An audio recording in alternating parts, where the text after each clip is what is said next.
किसी जंगल में चार चोर रहते थे।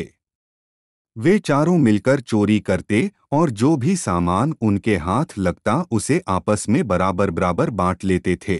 वैसे तो वे चारों एक दूसरे के प्रति प्रेम प्रकट करते थे, किंतु मन ही मन एक दूसरे से ईर्ष्या करते थे। वे चारों अपने मन में यही सोचते थे कि यदि किसी दिन मोटा माल मिल जाए तो वह अपने साथियों को मारकर सारा माल हड़प लेगा। चारों चोर मौके की तलाश में थे, किंतु उन्हें ऐसा मौका अभी तक नहीं मिला था। चारों चोर बहुत ही दुष्ट और स्वार्थी प्रवृत्ति के थे। एक रात चारों चोर चोरी की इच्छा में इधर-उधर घूम रहे थे।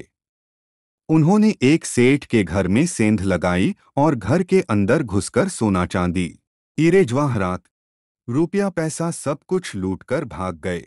चारों चोर पुलिस से बचने के लिए 2 दिन तक जंगल में भूखे प्यासे भटकते रहे। सेठ ने चोरी की शिकायत पुलिस में दर्ज करा दी थी। सेठ की पुलिस विभाग में भी अच्छी जान पहचान थी। चोरों को पकड़ने के लिए शहर के चप्पे-चप्पे पर पुलिस फैली हुई थी। जंगल से निकलना चोरों के लिए खतरे से खाली नहीं था। चोरों की इच्छा थी कि अभी वे कुछ दिन जंगल में छिपे रहें। धीरे धीरे चोरों के पास खाने पीने का सामान समाप्त हो गया। कुछ दिन तक तो उन्होंने भूख बर्दाश्त की, लेकिन जब भूख बर्दाश्त करना असंभव हो गया तो उन्होंने शहर से खाना मंगवाने का निश्चय कर लिया। आपस में सलाह करके 2 चोर शहर चले गए ताकि वहां की स्थिति का पता लगा सकें और अपने साथियों के लिए भोजन भी ले आएं। उन्होंने शहर जाकर भरपेट खाना खाया और खूब शराब पी। उसके बाद उन्होंने योजना बनाई कि वे अपने दोनों साथियों को मारकर सारा माल खुद हड़प लेंगे।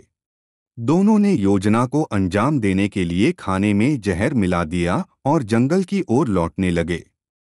दोनों चोर अपने अपने मन में यही सोच रहे थे कि खाना खाकर जब वे दोनों मर जाएंगे तो मैं इसे भी मार दूंगा और सारा माल हड़प कर अमीर बन जाऊंगा।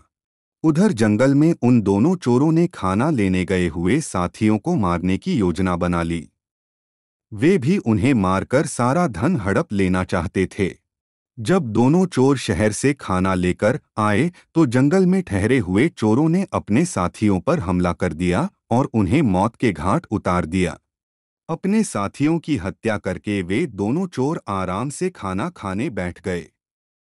खाने में पहले से जहर मिला होने के कारण वे दोनों भी तड़प कर मर गए। इसलिए कहते हैं कि बुरे का अंत हमेशा बुरा ही होता है। शिक्षा: इस कहानी से हमें यह शिक्षा मिलती है कि मनुष्य को बुरे काम नहीं करने चाहिए, क्योंकि बुरे का अंत बुरा ही होता है।